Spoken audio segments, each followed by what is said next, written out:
Mga kabunyog, maligayang ika-6 na taong pagkatatag ng Partido Bunyog. Maraming salamat sa inyong buong tiwala at pagsuporta sa ating laban sa nakaraang 2025 elections. At ganoon din, maraming salamat sa pagkasama-sama natin sa lahat ng laban para labanan ang mga tiwali at magnanakaw sa ating lipunan at pamahalaan at ang ating pagsuporta at paninindigan para sa tama at sa mga karapat-dapat ipaglaban.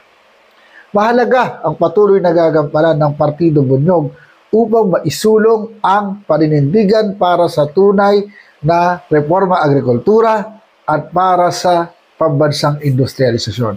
Kasama na rin dito ang pagtindig para sa kalikasan at sa kinabukasan ng ating bayan. Maraming napanalunan ang Bunyog at kasama na rito ang kredibilidad bilang isang tunay na partido politikal na nanindigan para sa tao at sa bayan.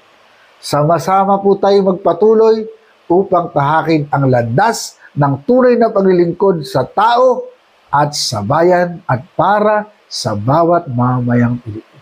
Mabuhay ang Bunyog, padayon kalikasan.